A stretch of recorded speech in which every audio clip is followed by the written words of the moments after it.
And believe me, I went through my periods of where I was enamored with the geniuses of the world. The geniuses who are talking heads all over. And if I said their names, you'd know who they are. I watched those geniuses lose 80%, 70%, 60% of their investor money while they were raking in billions. Stay away from it. Keep it simple. The more you understand about your investments, the more you'll ignore them, the longer you'll hold them, and the more money you will make. If you want to get rich quickly, this episode is not for you. If you want to get rich slowly, welcome to this week's episode. We had our first ever Kosher Money event, live and in living color in Long Island, New York, and hundreds of people showed up. Our keynote speaker was Rabbi Naftali Horowitz. His episodes have amassed millions of views, and for good reason. In this episode, you'll learn about the mindset of a successful investor and things you need to know to get rich, but slowly. Enjoy. Being a Jew, awesome. Managing personal finances, not so awesome. Welcome to Kosher Money. What I did on Sunday is I tried to really distill down the most important things that I can share with you that will make you prepare you for successful investing. I've been on Wall Street for 25 years. As Ellie said, I wrote a curriculum for NYU on behavioral finance. Behavioral finance is basically a cross-section between psychology and finance. And it really studies the behaviors of investors in the market as individuals, as groups, to understand why people make the decisions they do and why they make the mistakes they do. 90% of my job is being a psychologist. The investing part of the market is actually quite easy, at least for me at this point. It's not that complicated, except that human beings, as we're going to see, are quite bad at it. And most of the reasons why people do not succeed in the market and why they actually lose money, walk away and say, this is never going to work for me. Walk away from what could be the greatest wealth creation machine out there, is that they weren't psychologically and emotionally prepared for it. They walked in with ideas that were wrong. They walked in with psychological biases that literally portend failure from day one. 90% of my job is stopping my clients from hurting themselves, from making stupid decisions. Because investing really comes down to a very simple thing. You buy low and you sell high. Most people buy high and sell low. So I'm going to share with you 5 things. The 5 things that I felt would be the most beneficial and that most people can understand. And I want you to trust me that they're true. That they hold the key to almost anybody being able to successfully invest in the capital markets, doing it on their own, or hiring a professional, but not derailing that professional from helping them be successful. So that's my saying. There's a company out there called Dalbar. What Dalbar does is they essentially measure how successful we humans are at investing in the markets. And they do that by comparing the investments we have to our experience. In other words, do all S&P 500 investors earn the returns of the S&P 500? The answer is, well, wouldn't they have to? The answer is they don't. They don't because they don't hold the S&P for the period of time that they're being measured by. They think, as we're going to see, that there are times to yes hold and times not to hold, or they don't buy the S&P to begin with. They pick a couple of stocks that they heard about in the mikvah, and then they wonder why they have horrific experiences. So Dalbar studies investor behavior going back forever. And no matter how far you go back, you will find that we are awful at this. So just to show you what's on that slide, over the past 20 years, if you were 60% in stock and 40% in bonds, the average investor earned 2.5%. Just to give you an idea, inflation during that time ran 2.1%. So they earned 0.4 above inflation. If you took that index of 60% stock and 40% bonds, it returned 6.1. So they underperformed quite a lot, by about 35%. And the question is why? Number one, humans overestimate their powers to predict. When I say humans, I mean everyone. I'm talking about all those geniuses that put out all kinds of white papers, everything you read on the internet. Everybody is trying to sell a prediction. Okay? They all think they know. The funny thing is that every firm I worked at, and I've worked at the best, I've always had one guy saying X was going to happen, and the other guy saying the exact opposite. And they were both saying it on the same exact day, looking at the same data. That's because they're all trying to predict the future, and the future, especially in the stock market in the short term, is not predictable, period. And I'm going to give you an example. Look at what's been going on the last 18 months. Does anybody have a clue as to where inflation's going? Anyone? Yes. What do you think? Where's inflation going? What? Up. Anyone think it's going down? There we go. I bet if I brought everybody up here, we can have a debate. Do either of you know where inflation's going? You don't. Because I'll give you a little secret. The Fed doesn't know where inflation's going. They just revised January numbers up, and they said in January that it went down. So how predictable is that when you didn't even predict it after it happened? It's like I said to you, by the way, it was sunny today. Oops, no, it wasn't. It was cloudy. And maybe they'll even revise it again. Because if the Fed knew where inflation was going, they would have a handle on where they should do with interest rates. But they don't know because it's very complicated to control inflation. So last year, the beginning of last year, the narrative was inflation's not a big deal. It's a supply chain issue. It's a carryover from COVID. Don't worry about it. Then it became, oh my God, how do we bring this thing down? Or can we? It's much more than supply chain. It's wage growth.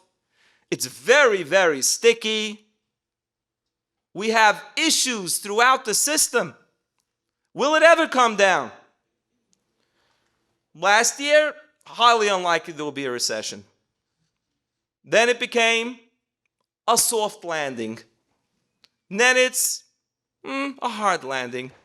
Now it's, we don't know. I live with this every single day. We thought inflation was going down. It could very well be going back up. Everybody wants to know what the Fed's going to do. Are they going to keep raising? How much? Where will interest rates be at the end of the year? You have to all realize that Wall Street is afraid to stand at a podium with a mic and say,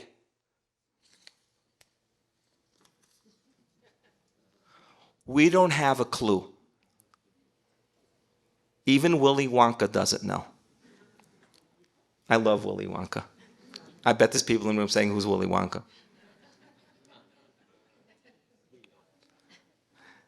I get this question all the time. What is the market going to do this year? It's either going to go up or it's going to go down. No, but really, what do you think? I don't have a clue. Are you serious? You have a corner office at Morgan Stanley? You manage what you manage, and you don't have a clue? I don't have a clue. Anything other than that is a fat lie. So, let's take 2020. My favorite year as being an advisor. Worst pandemic in history. 6.6 million people died. See, I could take you back to 2008, but some of you were not investors and some of you won't remember it, but you all remember 2020. Businesses were being shuttered. Unemployment went from literally 2% to double digits in a matter of a month or 2 months. From February 19th to March 23rd, 5 weeks, the market lost 34%. It is absolutely gut-wrenching to experience a 34% drop in the S&P in 5 weeks. The only time that happened prior to that was in 2009. The news was absolutely, positively awful. If I shared with you on January 1st of 2020, using my power of prophecy, all of the headlines that would be laid out from March to the rest of the year, honestly, how many people in this room would have held on to a stock portfolio? Think about it. Would you have done so? The S&P's return for 2020 was 18.4%. That's a 52% swing from March 23rd to January 31st. Almost unprecedented. Why? Oh, in hindsight, I can give you all the reasons. Had it not happened, I can give you all the reasons why it didn't happen. But at the time, it was utterly inconceivable. Do you know how many people exited the market between February and March and thought that they are groise chachamim, only to watch the market return, an extraordinary return? So I'm asking you, if that doesn't prove that you can't predict, then what will? So I urge you first and foremost to keep a sign on your desk if you are an investor. Nobody has a clue. If nobody has a clue, how do you invest? The answer is, the market is actually one of the most predictable things when you go out longer term. I use this analogy because it makes sense. It's the opposite of the weather. One-day weather forecasts are 90% accurate. 7-day forecasts, 80% accurate. You go out 10 days or longer, it drops to 50%. It's very hard to know what the weather is going to be like 10 days from now. However, this is something you should write down. Markets have never delivered a negative return in any 15 years. Over 5 years, 94% of the time, in every 5-year period going back to the 1800s, the market has delivered a positive return. Any 1 year, it's 75%. So there's a 25% chance it's going to be down. If you want me to tell you what the market's going to do over the next 20 or 30 years, I can give it to you with pretty high degree of accuracy, as long as you tell me what inflation is going to be. I don't know what inflation is going to be, but I will tell you that historically, and this is Jeremy Siegel's analysis, and it's true, and I can tell you why, the market has returned between 6 and 7% above inflation over the long term. So if you think inflation is going to be 2, it'll be about 8 or 9.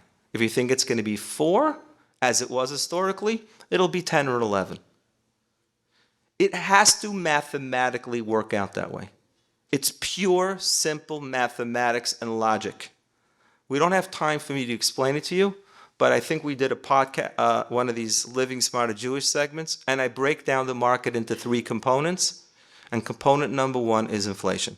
A word from a sponsor, Infinity Land Services. If you are involved in any sort of real estate transaction and you are looking for a title without the story, without the drama, look up our friends at Infinity Land Services, ilstitle.com. And here's a special commercial from our friends at Infinity Land Services.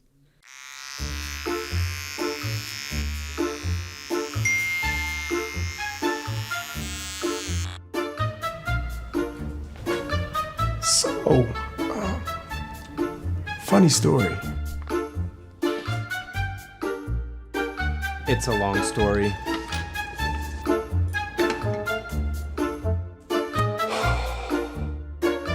What's his story? Tune in for the top story. This is just the start of the story. At the front lines of this story. When it comes to closing on a property, you don't want a story. You want a title. At Infinity Land Services, we've been helping you close real estate transactions with confidence for over 20 years.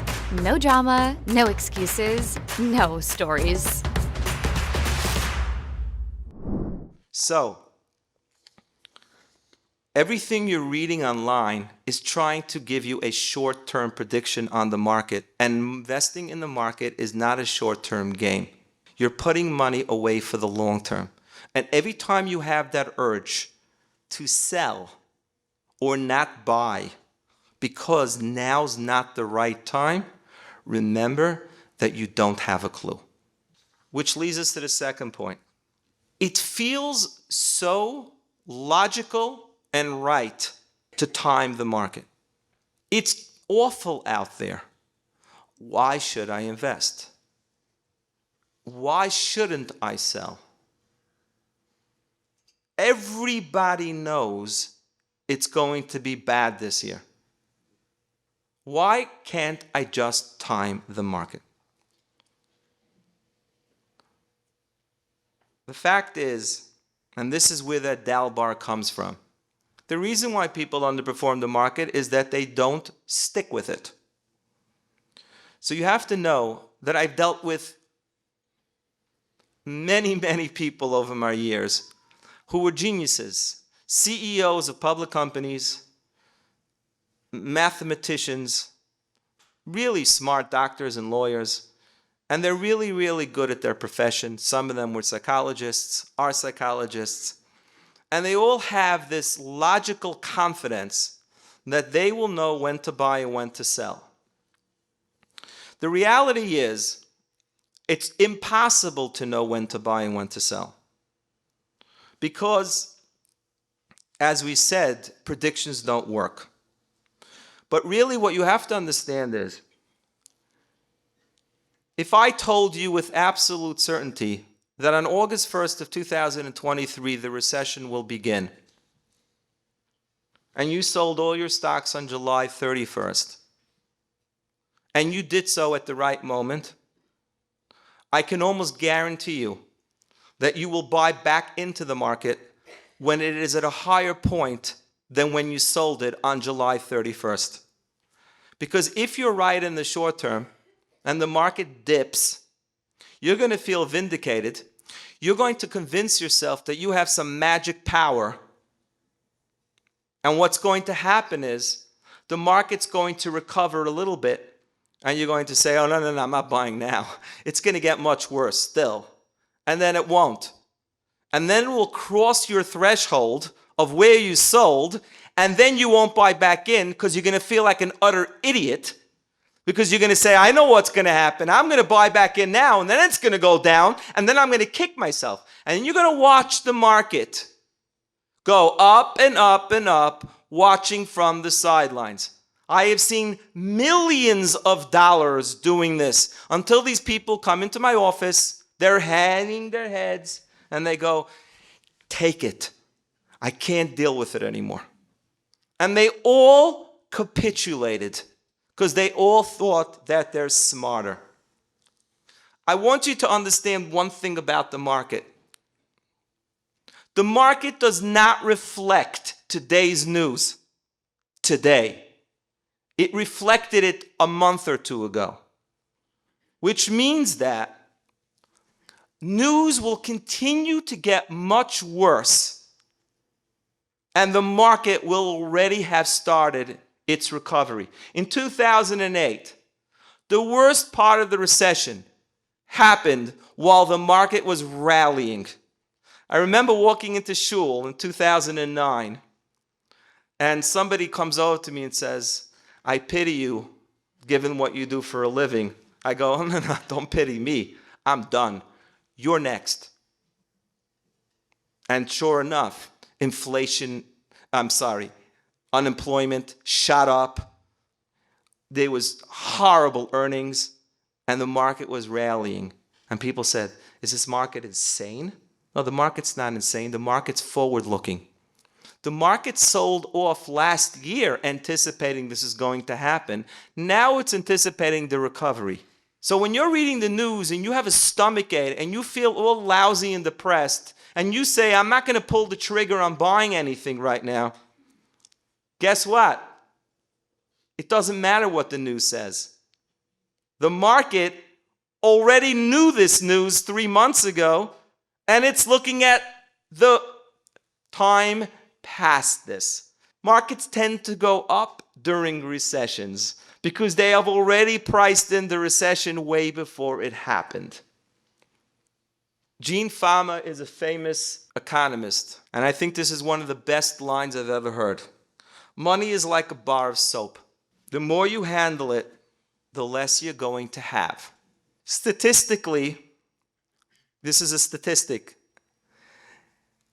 People that check their accounts every day versus people that get monthly statements versus people that get quarterly statements versus people that get annual statements. The less frequently people look at their accounts, the more money they make. That sounds so imprudent. I'm not checking my money every month, even once a quarter. The best thing you can do is set your money up and then ignore it. There's nothing you need to do. The day I will liquidate my portfolio will be the day that Warren Buffett liquidates his. When he gets up in the morning and says, "I am no longer owning stocks," I will hit my sell button. Other than that, I know every time I follow this guy down here and ignore this guy up here, my bar of soap is getting smaller. Remember that. The seduction of pessimism. These are two very, very good lines. If I walk into a room and I convey pessimism, market's bad, economy's bad, unemployment's bad, war in Ukraine is bad, the world's a total mess. All true. Therefore, treasuries, you can get 5% today on 6-month treasuries. There's no reason in the world to be in anything other than treasuries. How do I sound? I sound responsible. I sound prudent. I'm here to protect you. We have a natural allure to what sounds protective. It captivates us. That's why the newspapers and the blogs will all talk about how miserable it is out there. All these geniuses that tell you how miserable it is, right? And they'll keep piling it on until it becomes obvious that the market doesn't care. And then they'll flip the switch. But you have to understand that in order to be an investor, you must be optimistic. That's the fact. You open a business, you start a podcast, you're looking into the future. And everybody's telling you you're out of your mind. You'll never make a penny on this business. There's so much competition. Things are terrible right now. This is the last thing you want to do now. Invest in real estate? You're crazy. I remember in 2008, Warren Buffett went on national TV and he told the world what he's doing. Never did this before. He listed 3 stocks that he was buying when the world was literally crumbling. He told the world what he's buying. And everybody in the newspaper said, the man finally went senile. Pessimism was literally thick in the air. And he was optimistic. I had to develop a natural optimism. Because when my clients call me up and they're afraid, and they're in that state of utter fear, that's when the biggest buying opportunities are made available. But when you're in that mindset of pessimism, you will never pull the trigger.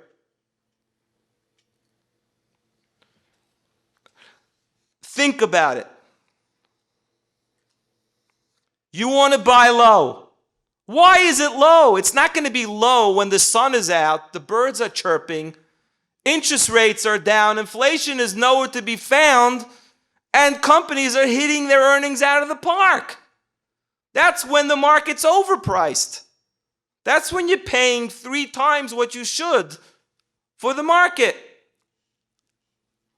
An economist once said the best time to buy real estate in the history of mankind was in Japan the day after Hiroshima.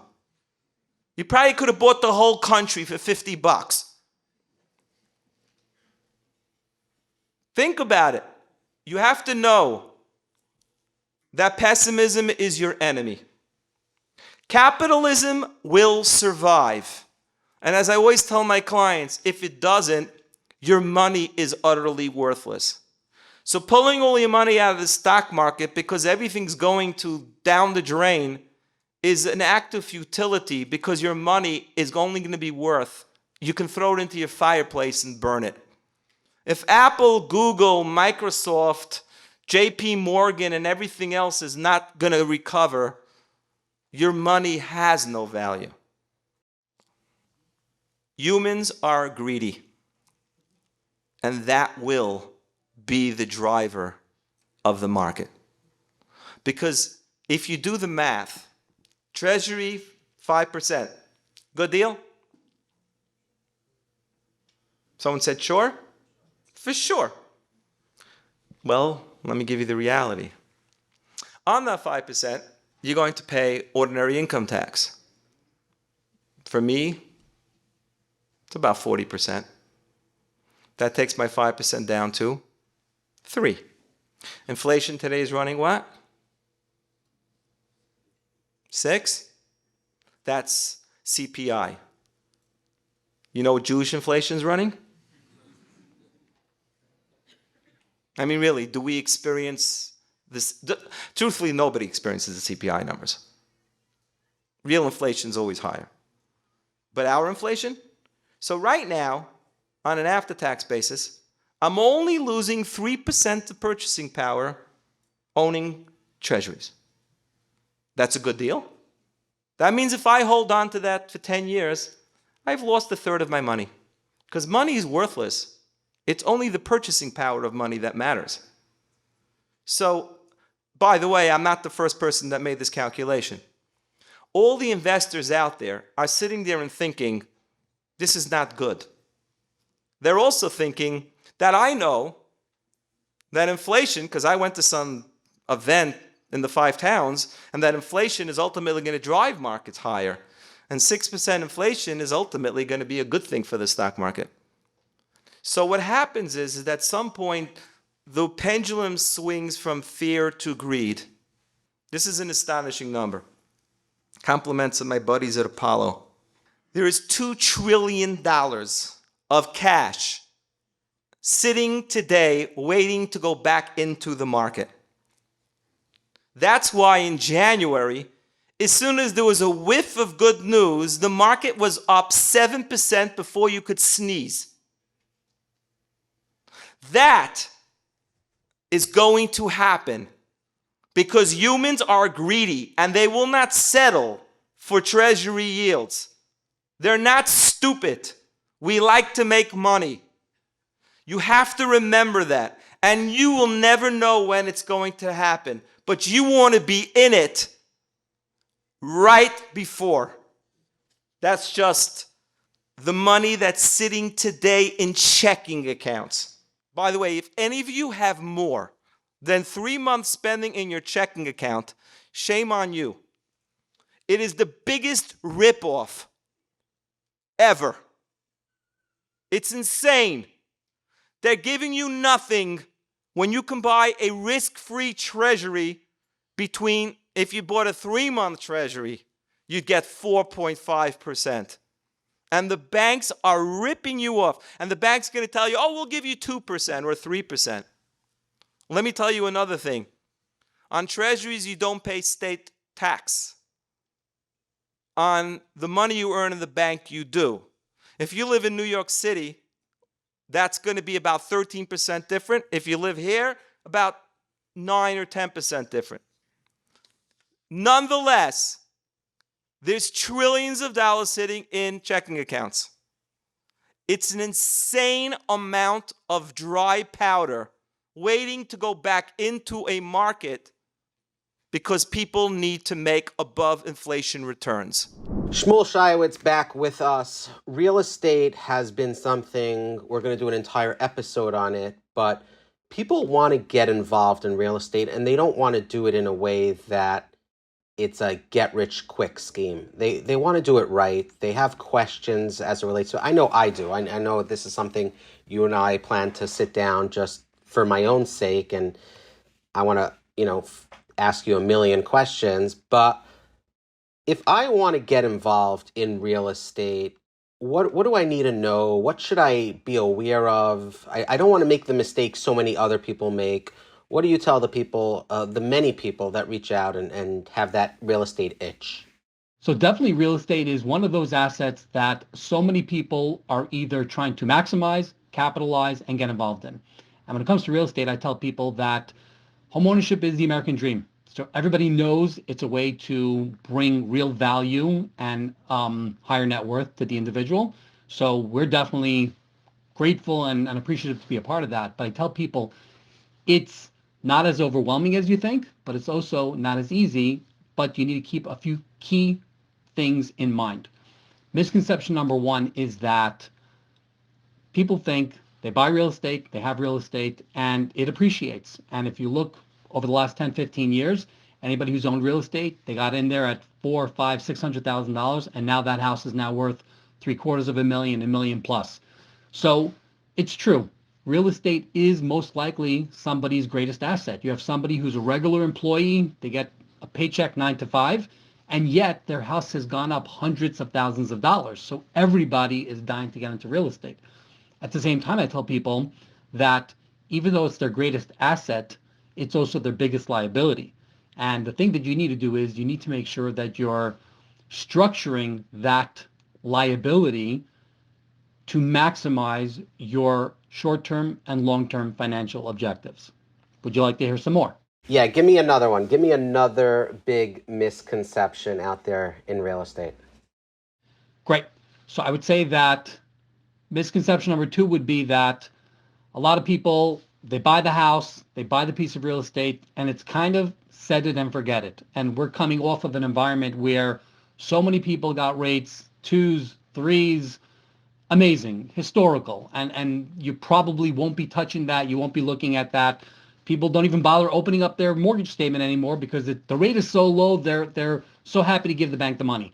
But I would say that setting it and forgetting it is not an ideal situation because so often, even without refinancing your mortgage, even without touching that mortgage, there's so many things that a person should do who owns a home, who owns real estate, that they should be looking into to try to maximize their wealth and build equity.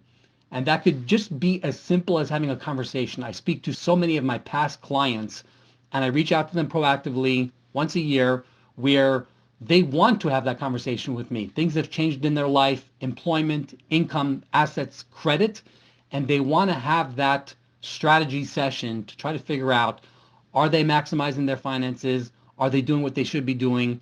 Obviously, you can't touch the mortgage in most instances, but there are plenty of times where there is something that can be done. Tapping into a line of credit, consolidating debt, figuring out ways to use your real estate, your current real estate, to try to leverage and buy other real estate. So setting it and forgetting it is something that people should not be doing. And then I'll just tell you one last final one, which is that people have this preconceived notion that buying real estate, investing in real estate is really only for the uber rich and for the people who are well connected. And as you said, Ellie, it's such a hot topic, definitely needs a lot more attention, a lot more of a conversation. But anyone can buy real estate. Anyone can get into owning and investing in real estate.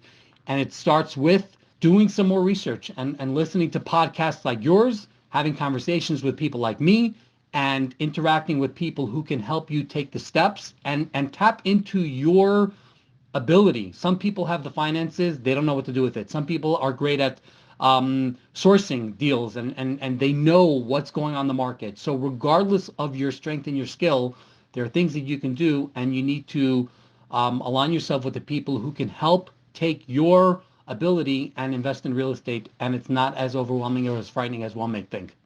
Approvedfunding.com/koshermoney. You can email shmuel@approvedfunding.com. Any question? Are there any stupid questions? No such thing. No such thing. Okay, there you go. Tell them your friends at Kosher Money sent you. And now back to this week's episode. Greed is good, but too much of it is horrible. I really should turn this into a whole other lecture, but I didn't want to walk away with nothing. The biggest mistakes I've seen people make are either not being in the market or being in utterly insane investments. Things that people buy for some insane reason, or even if they had a good reason to buy it, they have no idea when to get out of it. It could be a stock, could be any stock. If you pick the right one, you're a genius. But if you look at the stuff in yellow, it's scary. 40% of companies that were part of the index, the S&P, lost 70% of their value since 1980 and never recovered. I just sat with a new client today. He bought a company. He bought $20,000 worth of the stock. It went up, and it was ultimately worth $400,000. Did he sell? No. Today, his investment is worthless. Well, it's not worthless because he has a $40,000 tax write-off. That's not the way money's made. It's just not. This is not a casino. If you don't know what you're doing, and you're not watching and reading analyst reports all day about a company's earnings, then you honestly have absolutely no clue. And you should just know that that's the truth. Because even the analysts that follow companies most oftentimes are wrong. So thinking that investing is picking 3 stocks in your IRA, it won't work. When I said before that the less you look at your money, the better, that's as long as you bought something that you can close your eyes and know 30 years from now is going to be here and be doing well. And there's nothing better than the S&P 500 to completely ignore. So I encourage you, don't become a stock picker, because there are much smarter people out there that are working against you. The guy who's selling you those shares that you think are such a screaming buy is a hedge fund who's saying this stock is about to tank. And you're going to have a miserable experience, and you're going to eat yourself up alive. The key to successful investing is one word: conviction. If I came to one of you who lives here in Cedarhurst, Woodware, and your house is worth $1 million, and I said to you, I'm going to offer you $700 for your house, you're going to say, you're out of your mind. If a minute later someone knocks on the door and says, I'll offer you $600, you'll say, you're even more out of your mind than the guy who was here a minute ago. Because you know what your house is worth. In fact, if your next door neighbor puts his house on the market for $600, you'll probably buy it because you know the house is worth $1 million. When Warren Buffett buys a company, He knows what the company's worth. The market doesn't tell him what it's worth. He has conviction. And he once said that he would pay money to see all the stocks in his portfolio go down 40%. Is that insane? Wouldn't you pay money to see all the houses in your block go down 40% so that you can buy them 40% off? Because you know that the house is worth $1 million? That's called conviction. If you buy XYZ company at 80, or you buy Bitcoin, I'm sorry I said that word, at 36,000, and now it's 18,000, and you're sitting there and saying, oh, no, this baby's worth 74,000. I did the analysis.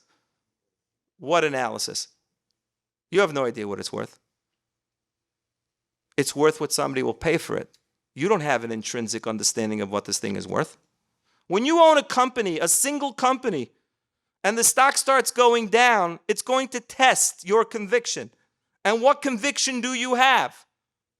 And should you have conviction, you don't even know. When you buy a market, you're buying capitalism.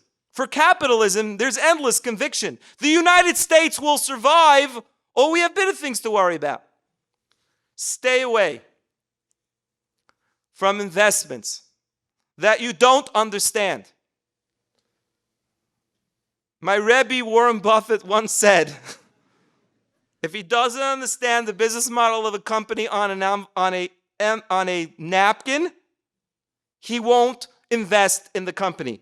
When he meets companies, he meets them over a burger and fries, and they have to explain their business model on a napkin.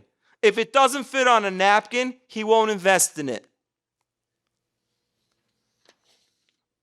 I've seen people get utterly wiped out. It's painful. In my language, it's called Yiddish Geld. Literally wiped out in hedge funds or other highly leveraged vehicles that they had no idea what was going on under the hood of these things. Go read the book on long-term capital. It's called When Genius Failed. If that doesn't cure you, I don't know what will. Warren Buffett made a famous bet. His famous 10-year bet was that the index or the composite of hedge funds would underperform the S&P for 10 years. Those are the returns. There is not 1 year in 10 years that hedge funds beat the S&P 500. And by the way, it wasn't any better the last 2 years. So people are paying ridiculous fees, giving up liquidity, have zero transparency of what they own, which means they have zero conviction. How could you have conviction in something that's a cholent and you don't even know what's in it because the pot is closed and they won't even tell you? And the thing's going down and leverage is magnifying it. And all you want to do is get out, and then they're telling you, sorry, you can't because too many people want to get out, so we put up a gate. Why do we buy this stuff? Because we have too much greed. We think market returns are not enough for us. We're sophisticated investors. We should get the stuff that the average guy can't buy. Across my entire business, and Baruch Hashem, it's a big one, the number of hedge funds that I own is around zero. And I get people calling me all the time. Could you put me into some hedge funds? No. What do you mean? You don't have them? Oh, I have them. I won't put you into them. I'll give you the guy next door. He'll buy them for you. And believe me, I went through my periods of where I was enamored with the geniuses of the world. The geniuses who are talking heads all over. And if I said their names, you'd know who they are. I watched those geniuses lose 80%, 70%, 60% of their investor money while they were raking in billions. Stay away from it. Keep it simple. The more you understand about your investments, the more you'll ignore them, the longer you'll hold them, and the more money you will make. So let's wrap it up with takeaways. 1, resist the urge to buy or sell based on short-term market or economic predictions. Remember, nobody has a clue. Making money is not about timing the market. It's the time that you are in the market. When the world is pessimistic, find optimism. Call me. I'll give you every reason in the world why things will not be bad forever. Remind yourself that collectively humans are greedy, and that greed will find the market going higher because there's a hoard of cash waiting for that opportunity. And then when that bandwagon sets sail, everybody's going to jump on it. And you may be having lunch with your brother-in-law, and you may miss it. Don't overcomplicate your allocation. Keep it simple. If you saw the allocation that I have for clients of mine that have $100 million, you would laugh. It's so simple that I can walk into a school here and teach high schoolers by putting my allocation up on the board exactly what it is. And that allocation has led to better returns than the complexities and the mishmash that most people turn their portfolios into. I hope this was helpful. Trust me, it's all true. As simple and logical as it is, it's all true. And this is the key that I have found to successful investing. Thank you. We'll be right back to this week's episode, but first, a word from Kolel Chabad. What is it like when you can't afford heat? The cold seeps into your bones. It hurts to put your foot on your own bedroom floor. You shiver in your home more than when you're outside.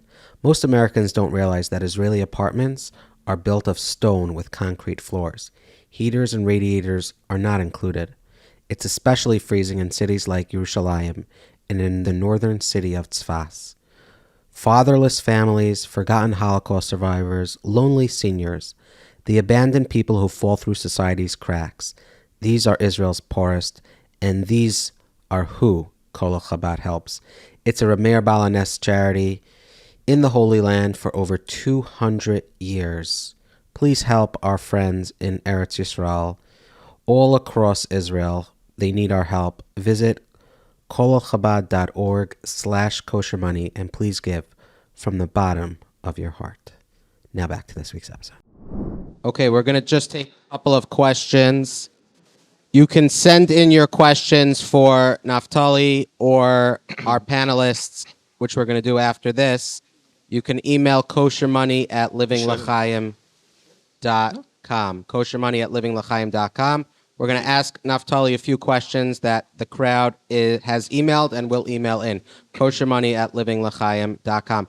The first question is, why do people need an advisor if they can just put their money into the S&P 500? It's a great question. I start every prospective client meeting by saying, you're probably here because you think you need an advisor. You may need an advisor, but not for the reasons you think. The reasons why you would need an advisor are you don't have the emotional and psychological stamina to hold on. And if you don't hold on, it's a disaster. I was once speaking at a conference, very, very big conference, a Wall Street conference. The guy got up in the back of the room, took the mic and said, "Your ilk are the biggest crooks in the world." I said, "I agree, but why do you think so?" And he said, "Because you charge fees while clients are losing money." I said, "I actually completely disagree with you. I think we're crooks because we charge fees when clients are making money." He's like, what? I said, you heard me. You see, in an up market, you don't need me. It's easy.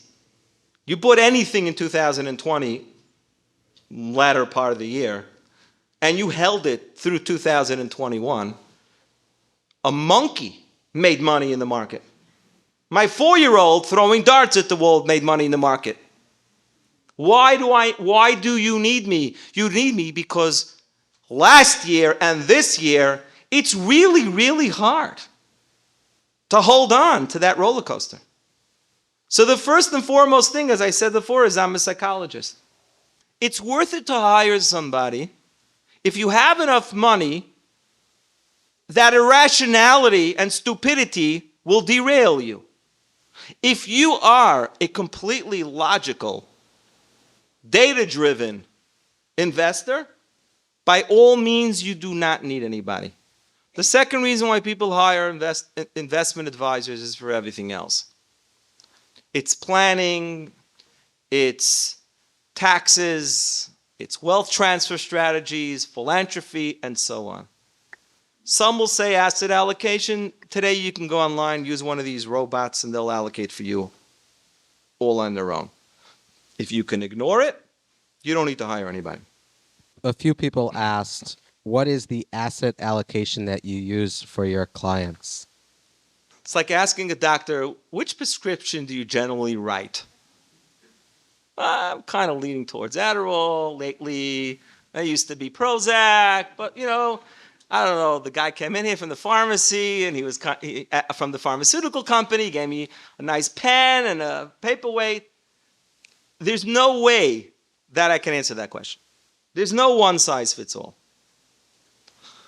My job is to assess a client's needs, number one. How much risk do they need to take? Any at all. 2, what's their risk tolerance? Now, people say to me, oh, I have a pretty good risk tolerance. Really? Okay.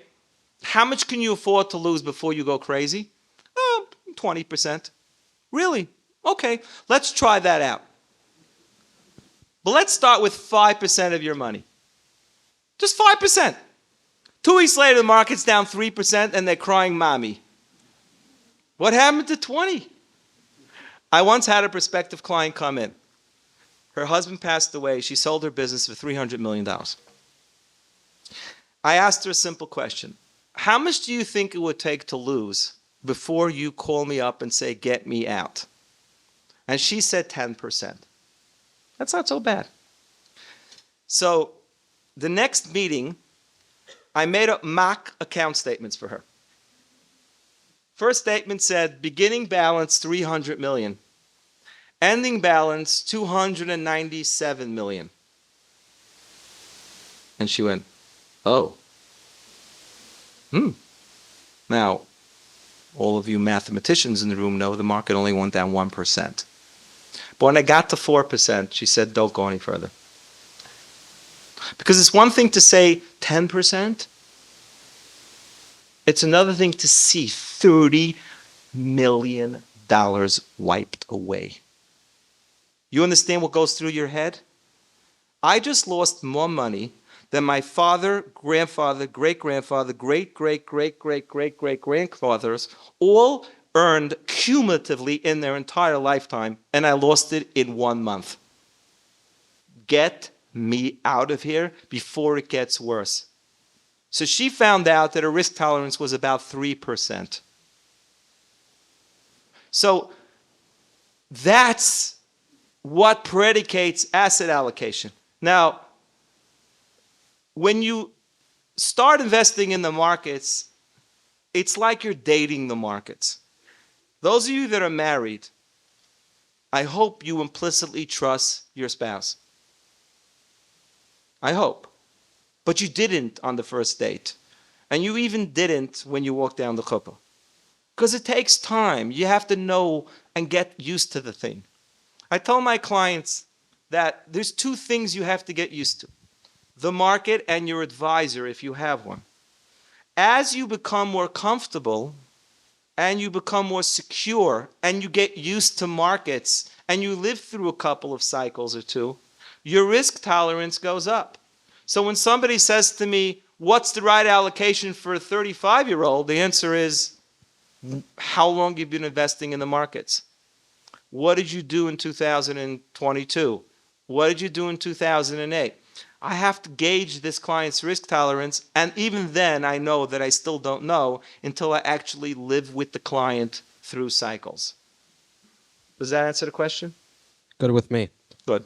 Last two questions. We have 2 minutes left, so we'll do a lightning round. One is, do you need to continue putting money in at regular increments in order for your portfolio to grow? And what is the best way to start out investing if you have limited funds to invest at this time? So dollar cost averaging is a great way to enter the market, especially in a year like today, a year like this, because there is a lot of volatility, and it's very hard to pull the trigger day one. Dollar cost averaging is a very disciplined way to build a stock portfolio. Dollar cost averaging means that you put money in intervals. So for example, any of you have a 401k? You're dollar cost averaging. You don't even realize it. Because every time they pull it out of your paycheck, hopefully you're investing. It's just going straight into the market and you're not even thinking about it. Just to give you an idea, 2009, at the end of the year, so the market dropped ultimately from 2008, 2009, 52%. And then it recovered. Because I dollar cost averaged in my 401k throughout that period, I had an extraordinary return, over 35%.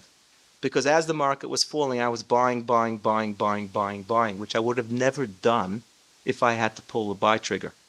But since it was going automatically without me knowing while I was sleeping or having lunch, I was actually buying low, which I didn't have the stomach to do.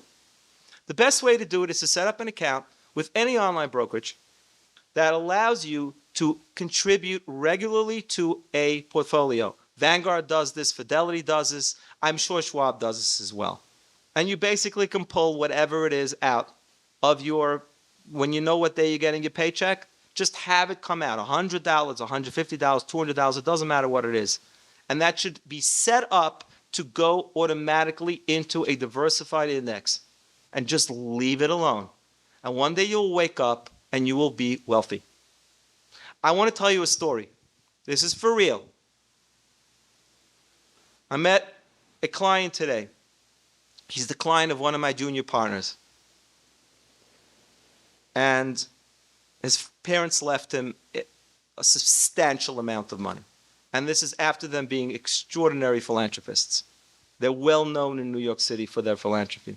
And I asked him, what did your father do? And he said he was an engineer. I said, what did he invent? He said, nothing. I said, what did your mother do? She was a school teacher. I said, so where'd all the wealth come from? Squirreling. I know a family in New York City who has, again, this is going to undo everything I just said, $1.4 billion of Apple stock. You heard me. Father squirreled away money and just bought Apple. Do not try this at home. He left in his last will and testament that his children could never sell a single share. Squirreling works. You may have a little less money to buy a latte. You may not be able to buy some trinket. Good. One day you'll wake up and you'll be different than most other retirees who are saying, how will I make do on Social Security? You will have millions of dollars if you start young in your 401k or IRAs. That's the best way to do it. Good? Perfect. Thank you so much. Thank you, everyone. Thank you so much for listening to this week's episode of Kosher Money. A big shout out to our friends at livingsmarterjewish.org. They've now helped over 1,000 families with financial resources, guidance, financial advisors. They are amazing. They're coming out with a new website, livingsmarterjewish.org. If you want more information about our episodes, pick up a magazine called Mishpacha. You can visit them, mishpacha.com. They have bonus content on most of our episodes. More and more are coming out. I'm really excited about that collaboration. So check out Mishpacha magazine. Thank you to our sponsors, Infinity Land Services, Approved Funding, Shmuel Shiowitz, let's go, and Kolel Chabad. Please support Kolel Chabad. Thank you to our sponsors. We are Kosher Money of the Living L'Chaim Network. So think about Netflix and then all the shows. Netflix for Jews is Living L'Chaim. We got so many episodes, so many shows. We have Inspiration for the Nation. We have That's an Issue, mental health podcast. And oh, by the way, we got some things brewing. We're also doing more events. So right now, if you want to know when the next event is, you can't because we're not telling you. But if you ever are curious, go to koshermoney.org. You'll see the 5 Towns event we just had. But that will be the landing page for all things events. Super excited about that. Oh, and by the way, I have a tip for you. If you did not subscribe on YouTube, do that. People are getting notified when new episodes are dropping. If you're on YouTube, head over to Apple Podcasts. You can listen in the car while you're driving uptown, downtown, all around the town. Uncle Moishi is not a sponsor yet of Kosher Money. But until next time, keep your money kosher. I'm Eli Langer, and I'm out. Living L'Chaim.